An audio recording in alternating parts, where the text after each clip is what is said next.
지금부터 여러분께 들려드릴 내용은요, 한 남성이 어린 딸을 잃은 부모에게 보낸 편지 형식의 글의 한 대목입니다. 남은 자식, 그러니까 아드님 바라보며 사시기 바랍니다.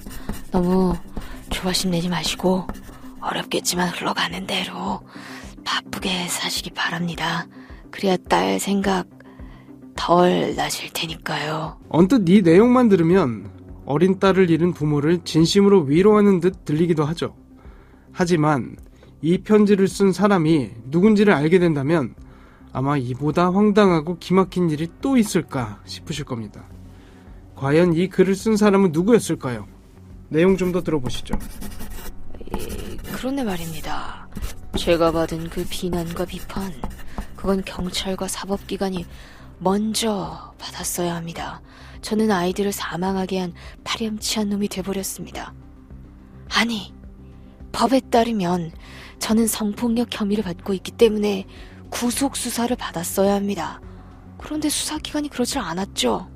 만약 저를 좀 더 일찍 구속했다면 딸아이와 친구 역시 정신적으로 안정적인 생활을 할 수 있었을 겁니다.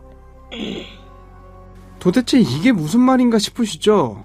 A양을 잃은 부모에게 이 같은 글을 남긴 사람, 바로 A양 사망에 전적으로 책임이 있는 가해자 B씨였습니다. B씨는 당시 고작 13살이었던 어린 A양을 성폭행한 혐의를 받고 있었죠. 그런 B씨가 A양 부모에게 조바심 갖지 말고 남은 자식 생각하며 살아라 라는 정말 말도 안 되는 이야기를 했다는 건데요. 도대체 무슨 일이 있었던 거고 적반하장식의 B씨에게 합당한 처벌 내려졌을까요?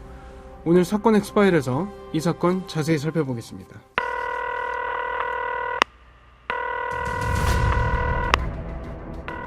사건은 보이는 것보다 가까이 있다. 이원화 변호사의 사건 엑스파일. 안녕하세요. 이원화 변호사의 사건 엑스파일 이원화입니다. 오늘도 로엘법무법인 신영재 변호사와 함께합니다. 변호사님 어서 오세요. 안녕하세요. 로엘법무법인의 신영재 변호사입니다. 저희 방송에서 다루는 사건들 어느 것 하나 마음 아프지 않은 사건이 없습니다만 오늘 이야기해볼 이 사건 같은 경우는 특히 더 마음이 많이 아팠던 것 같습니다. 어떤 일이 있었던 건지 차근히 좀 짚어봐야 할 것 같은데요. 일단 초등학교 때부터 친구 사이였던 두 여중생 이야기부터 해봐야겠죠. 예, 피해자 A양과 C양은 초등학교 때부터 친하게 지내던 친구 사이였고 종종 서로의 집에 가 잠을 자고 오기도 했습니다. 2020년 1월경 이 A양은 이날도 C양의 집에 놀러가 잠을 자고 오려고 했는데요. 이날 정말 끔찍한 사건이 발생하게 됩니다. 어떤 일이 있었던 거죠? 이날 집에 있던 C양의 아버지, 정확하게는 의붓아버지였는데요.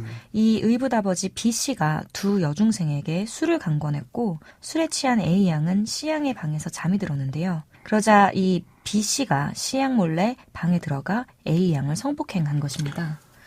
잠시만요. 아이들 나이가 13살이라고 하지 않았었나요? 그런데 술을 먹였어요?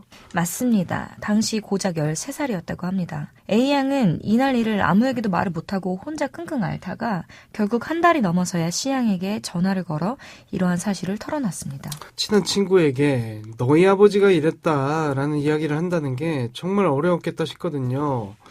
혼자서 얼마나 속으로 알았을까 싶네요.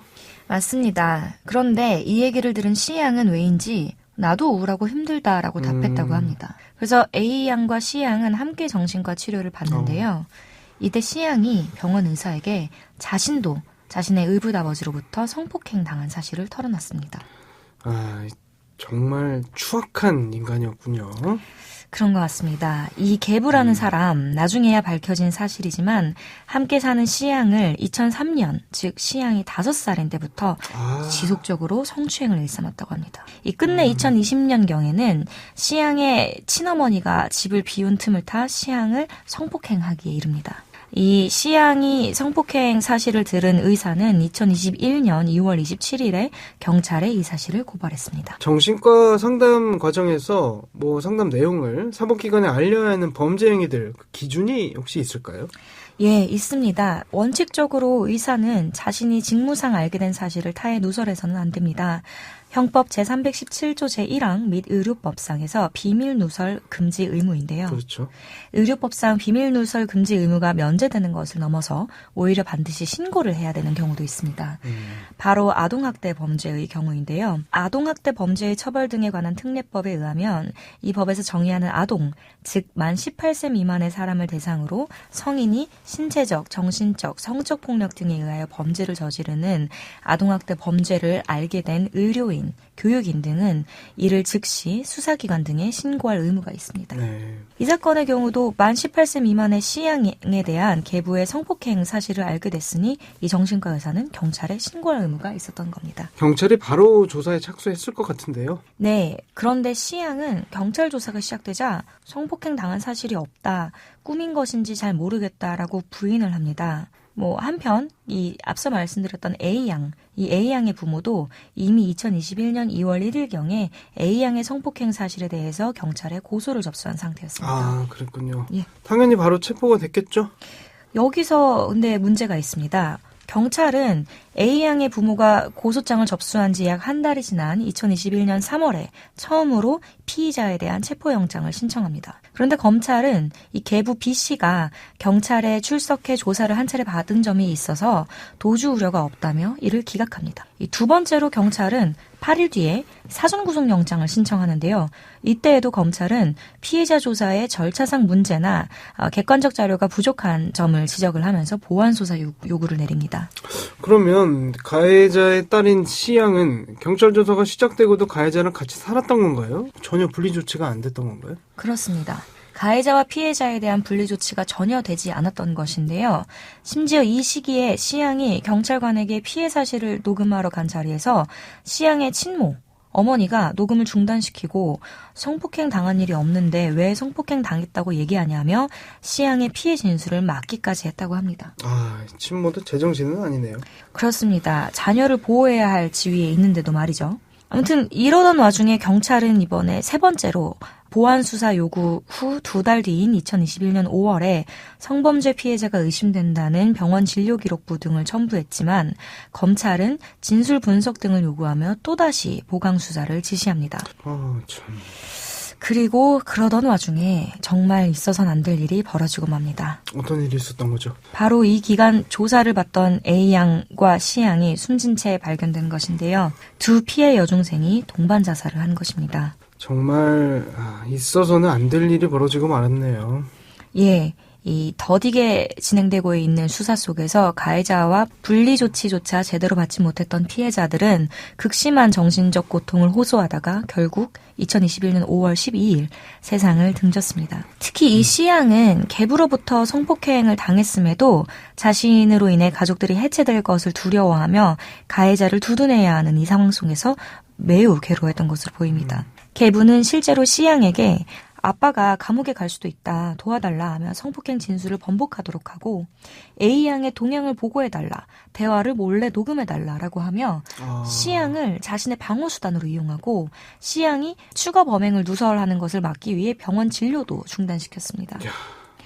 결국 이 계부 B씨에 대한 구속영장은 고소장 접수 113일만 그리고 A양과 C양이 세상을 등진 후인 5월 25일에야 발부됐습니다. 이러한 과정에 담긴 경찰 수사보고서가 공개가 됐고요. A양의 부모는 경찰의 부실 수사와 검찰의 거듭된 영장 반려를 지적하며 영장 발부로 가해자와 피해자가 신속히 분리됐더라면 이 두 여중생들이 그렇게 생을 마감하지는 않았을 것이라며 비판했습니다. 변호사님께서도 이번 사건 조사하시면서 자세히 살펴보셨을 것 같은데 어떤 부분이 특히 아쉽던가요? 저희가 이제 사건을 하다 보면요. 다 큰 성인들조차도 분명히 범죄 피해를 당한 게 맞는데 가해자와 관계 또는 가족이나 어떤 집단 내에서의 관계를 의식해서 의사를 번복하거나 스스로를 세뇌하는 경우가 꽤나 빈번합니다. 그렇죠. 하물며 이 사건은 피해자가 아동이었죠. 아버지는 친족 성범죄 가해자고요. 어머니도 똑같이 방임을 한 가해자예요. 맞습니다. 수사가 진행되던 중에도 사실 이 피해자들이 추가적인 범죄 피해를 당하는 과정 속에 있었던 거라고 저는 생각을 하거든요. 피해 아동을 진정으로 보호해줄 수 있는 절차가 이렇게나 미비했던 사회였던가 이런 점이 참 안타까웠습니다. 맞습니다. 사실 옛날 사건도 아니거든요. 예. 그래서 재판은 어떻게 진행됐습니까? 피고인 B씨의 혐의는 아동청소년 성보호에 관한 법률 위반 강간, 성폭력 범죄 처벌 등에 관한 특례법 위반, 친족관계에 의한 강간, 같은 법 친족관계에 의한 강제추행, 아동복지법 위반, 아동학대 등이었습니다. 청주지방법원에서 진행된 1심에서 검찰은 피고인에게 무기징역을 구형했습니다. 피고인은 이때 이 여중생들에게 술을 먹인 혐의는 인정을 했지만 성폭행 관련 혐의는 부인했습니다. 1심 재판부는 대부분의 혐의를 인정하며 징역 20년을 선고했는데요.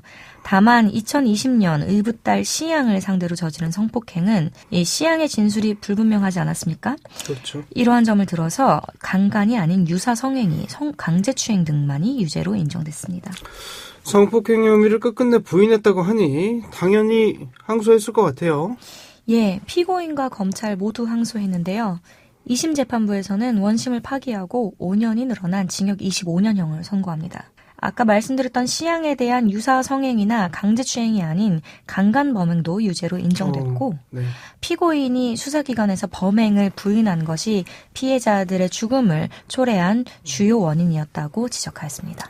그 형량에도 피해자들의 사망의 결과를 어느 정도 좀 반영한 거 아닌가 싶습니다. 다행이네요. 예. 유사성행위와 강제추행이 아닌 강간으로 인정된 부분, 이거 법적으로 차이가 굉장히 크죠? 예, 그렇습니다. 피고인에게 적용된 아동청소년 성보호에 관한 법률에서는 아동청소년을 강간한 자는 무기 또는 5년 이상의 징역형이고요. 유사성행위를 한 자는 5년 이상의 유기징역, 강제추행을 한 자는 2년 이상의 유기징역 또는 벌금형에 처할 수 있도록 규정되어 있습니다. 네. 이 마음이 아픈 것은 아까 말씀드렸던 것처럼 C양이 상담이나 경찰 조사 등에서 진술을 계속 번복하는 등 가해자인 계부를 생각하는 듯한 모습을 보여왔다는 것입니다. 이 C양은 어렸을 적부터 자신의 의붓아버지에게 성폭력을 당해왔음에도 또 동시에 가족의 해체를 극히 두려워하는 심리 상태였던 것으로 보입니다. 네. 심지어 C양은 투신 전 아빠로부터 성폭행을 당한 것이 아니다. 이 유서가 아빠에게 도움이 됐으면 좋겠다라는 취지의 유서를 남겼다고 합니다. 이 C양의 진술 번복 때문에 1심에서는 피고인의 강간 범행이 인정되기 어려웠지만 2심 재판부는 이를 두고 가족인 피고인을 보호하려는 의도로 사실과 다르게 진술했을 가능성이 높다고 보았습니다. 네. 자기 친딸을 돕기는커녕 보호도 제대로 안 하고 경찰 조사도 무마시키려 했던 C양의 친어머니라는 사람, 이 사람은 어떻게 됐나요? 예, 이 사람도 당연히 형사 처벌을 받았는데요.